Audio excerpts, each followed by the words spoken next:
Mr. President, I want to come down to the Senate floor a couple reasons, but first I want to talk a little bit about what happened in Alaska last weekend, actually a really important meeting between the United States and China, our senior diplomats.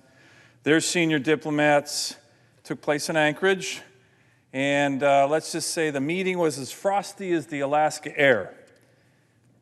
It's a tough meeting. The Chinese came out, kind of took a little advantage of being extra verbose in their opening statements, going against the 2-minute agreed upon time limit. Bit of a tongue lashing, I think, of the U.S. team, our Secretary of State, Tony Blinken. I think our team pushed back appropriately, the National Security Advisor, Jake Sullivan. Kurt Campbell also works at the National Security Council. But this was the first face-to-face meeting between the United States and Chinese diplomats with the Biden administration. And what we saw, Mr. President, was a very confident China, a very aggressive China that showed up in Alaska. For example, they were talking about Chinese, quote, Chinese-style democracy. We also know that as a dictatorship. Earth to the Chinese Communist Party, there is no democracy in China. You run an authoritarian regime, so don't try to fool anybody. It's a dictatorship, not a democracy. But, Mr. President, the bigger issue is this. Xi Jinping, the Chinese Communist Party, clearly believe that it is rising, that his rise for this century is unstoppable, and that the United States and the West, but particularly the United States, our country, is declining. And there's nothing we can do to stop this. They say this in private, they say it in public, and they believe it. And they are confident to the point of being cocky, as we saw in Alaska, to the point of calling their dictatorship a democracy, which of course it isn't. Now, my view, and I think it's the view of every senator here, I certainly hope it is, I think it is that it's never a good idea to bet against the United States. Every major power in the world that has done so has lost that bet. That's a fact. But we clearly have work to do. We have a lot of work to do as it relates to this challenge. Mr. President, I've been coming to the Senate floor for the last 6 years talking about this issue, talking about this challenge, talking about some of the things that we need to do to address the biggest geostrategic challenge for this century. It's the rise of China. Now we have a new administration in power. And it was clear from the Alaska meeting that the Chinese Communist Party plans to aggressively challenge the Biden administration. Now, I have a lot of disagreements already with the Biden administration, especially the way in which they are treating my state. I've been speaking on the Senate floor, 8 executive orders focused on Alaska, shutting down our economy, killing jobs, and I will fight them hard on this. But, Mr. President, on China, I believe it is imperative that we all work together, not as Democrats and Republicans, but as Americans, as we have done when other major powers have threatened the United States. The Communist Party of China clearly sees one of our major weaknesses as our political divisions. They write about it, it's all in all the intel, they talk about it, and look, we're a democracy, we're transparent, unlike them. Our political divisions are on full display. You see them tonight. By the way, we've had political divisions since the founding of the Republic. China doesn't share their political divisions with the world, but they have them, no doubt about it. But here's a fact. Here is a fact, and we all need to know this. Every American needs to know this. Xi Jinping and the Chinese Communist Party's worst nightmare is seeing a determined, long-term, bipartisan, strong U.S. strategy to deal with the rise of China. To deal with the rise of China for what they are, our number one geostrategic challenge for this century. So that's why, Mr. President, we need to work together. on this issue. It's something I've been calling for a long time, and here's the good news. It's something that's starting to happen. It's something that's starting to happen. Now, I had a good opportunity to meet with Secretary Blinken, to meet with National Security Advisor Jake Sullivan, his top China national security official Kurt Campbell when they were in Alaska. And I also was able to get a good debrief from Secretary Austin about his visits in Asia, particularly in India. The Secretary of State and the National Security Advisor talk about dealing with China from what they call positions or situations of strength. Situations of strength. They actually took that term from the former Secretary of State, Dean Acheson, when he was doing something that they are currently trying to do now, putting together a coalition, a long-term strategy in 1947, 48, 49 to deal with the Soviet Union. And they did it with Democrats and Republicans. NATO, the strategy of containment, these were all things that came together in this body. So I want to talk very briefly about some of these positions of strength that the administration is trying to put together as it relates to China, and I think it's in our interest to help them. First of all, I think it was important, and of course, as Alaska Senator, I was glad that that meeting took place in Anchorage. But it was also a symbol. One of the things that the Chinese Communist Party frequently states, Xi Jinping frequently states it, is that Asia should be for Asians. The subtext of that is, we're trying to kick the United States out of Asia. Well, here's more news for the Chinese, for the Communist Party of China. We are an Asian nation. We've been an Asian nation for centuries.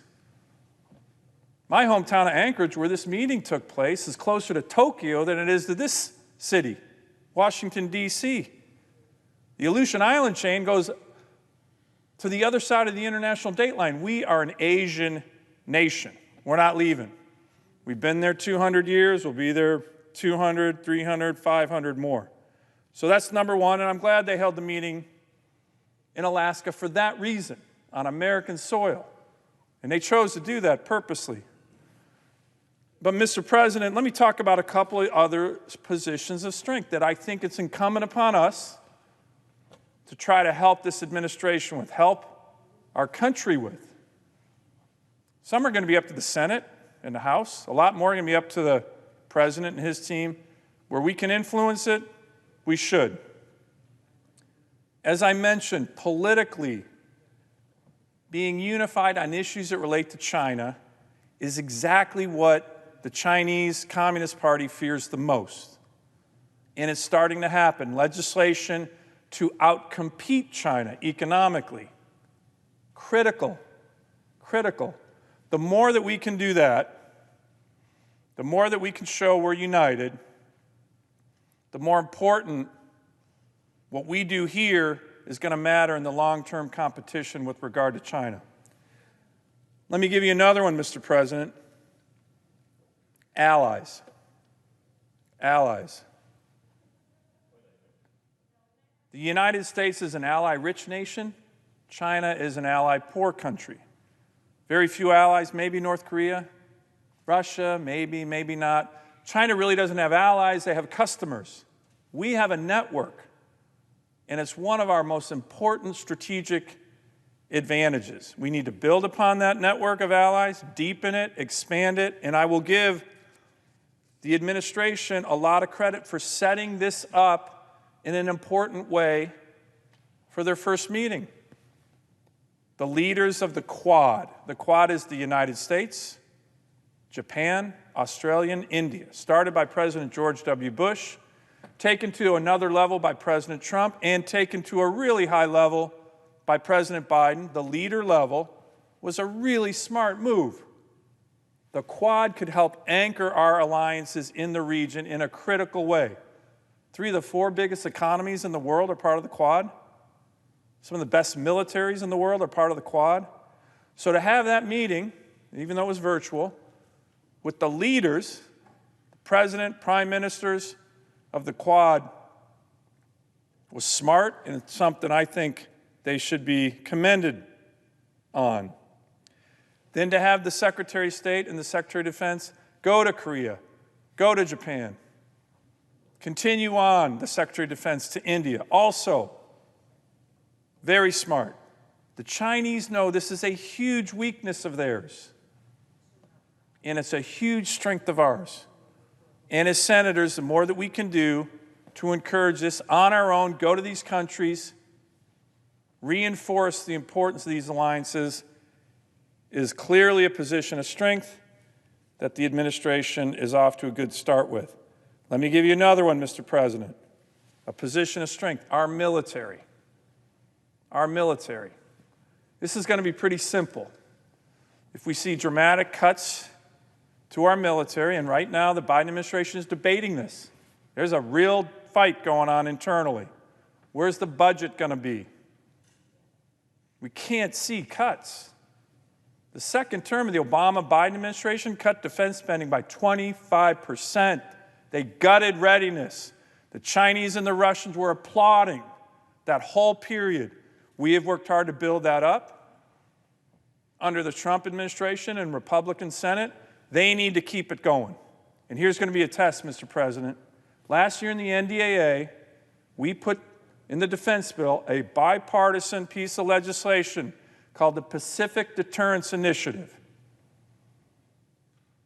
The admiral in charge of the Indo-PACOM region testified in front of the Armed Services Committee very recently. His replacement testified yesterday. All of them said, we need to fully fund the Pacific Deterrence Initiative, a bipartisan part of the defense bill last year. $4.6 billion is what they think we need to reorder the balance, particularly in the area of the Taiwan Strait. That's public. The administration is debating this right now. They need to fund it. This body will approve it. But that's going to be a position of strength. That's up to them, but people are watching.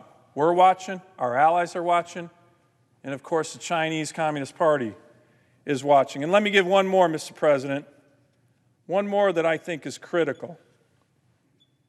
Taking advantage of America's resources, critical minerals, yes, energy, yes, natural gas, yes, oil. Prior to the pandemic, we were the world's energy superpower. Largest producer of oil in the world, largest producer of natural gas in the world, largest producer of renewables in the world. This is a good thing for our country.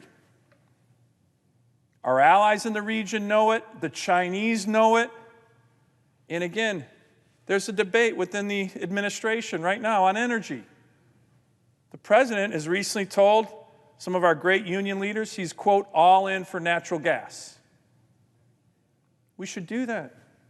That's the reason we reduced greenhouse gas emissions over the last 15 years more than any other country, big country in the world, because of the revolution in natural gas.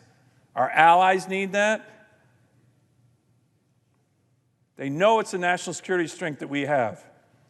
On the other hand, we have other elements of the administration that clearly want to unilaterally give away our energy comparative advantage. Restrict production of oil and gas. Makes no sense. So energy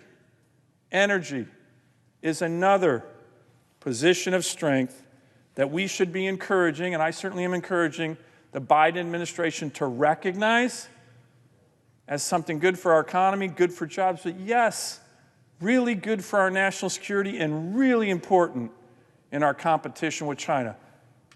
The Biden administration national security team knows this. I think they recognize it. But again, Mr. President, we'll be watching. It's important. So this is going to be an issue that we're going to be focused on here in the U.S. Senate, in my view, for the next 50 to 100 years, if we're doing it right. If we work together, if we work from positions of strength, as the Secretary of State and National Security Advisor have mentioned, are focused on, the way this is going to end is the way it's ended with other major powers that have challenged the United States. I'm very confident of that. I think most of my colleagues on both sides of the aisle are. We need to get working together on that.